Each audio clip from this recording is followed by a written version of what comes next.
Hi, my name is Kim Hargett, and the Salafist Group for Call and Combat was the terrorist group that I did my report on. I found it interesting that there were so many terrorist groups that the United States keeps on their radar. First, I will talk about the history of my terrorist organization. The Salafist Group for Call and Combat derived from the Armed Islamic Group.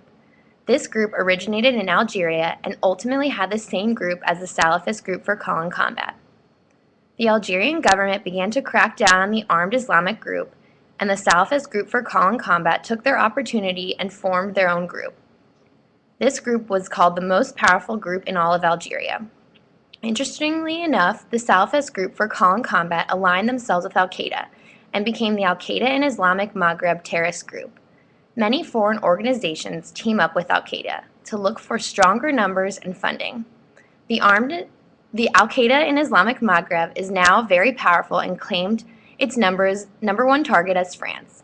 Some quick facts about the Salafist Group for Call and Combat are that they are located in Algeria, which is in northern Africa.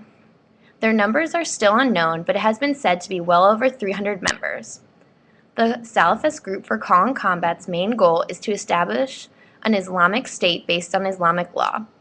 They do so by attacking soldiers and government officials to weaken the government.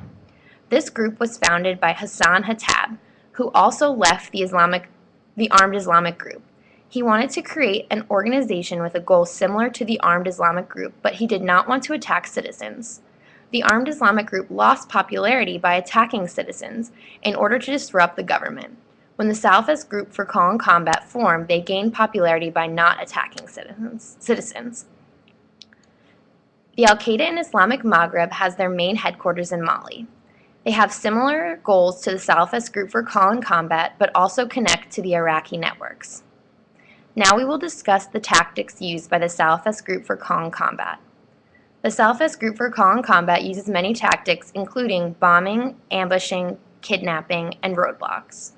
After learning about the different types of bombing, suicide bombing seemed like the most effective bombing mechanism for terrorist organizations.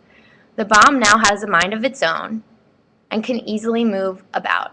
It also saves the organization money while damaging the enemy. The next two slides are some examples of attacks that the Salafist Group for Call and Combat and the Al-Qaeda and the Islamic Maghreb terrorist organization have committed. And as you can see, their tactics are different each time, ranging from kidnapping to bombing. The Salafist Group for Call and Combat attacked Algerian soldiers and government officials attempting to weaken and overthrow their government. One of the big attacks committed by the Al-Qaeda and Islamic Maghreb terrorist group was using suicide bombers to bomb the Algerian Prime Minister's office, killing more than 30 individuals. This group is taking bigger steps to gain international attention. Now we move on to the legislation created from the Salafist Group for Call and Combat. The legislation put into effect to thwart the Salafist Group for Call and Combat was the Trans-Sahara Counterterrorism Initiative. This works alongside with the United States and other North African governments to try and prevent African land from becoming a safe haven for terrorist groups. The United States trains their men, teaching them military methods and strategies. This initiative may not stop terrorism immediately, but it will help prevent future attacks. Lastly, we will discuss mitigation and counterterrorism.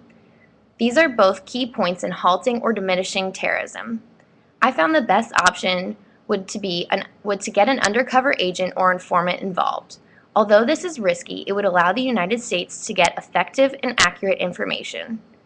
Then the government would coordinate with this agent or informant to find out where the terrorists are going next and ultimately prevent future terrorist attacks. Additionally, on the legislation page, the FBI is trying to change their guidelines so they can look for these potential informants and train them. This concludes my presentation on the Salafist Group for Call and Combat. Thank you.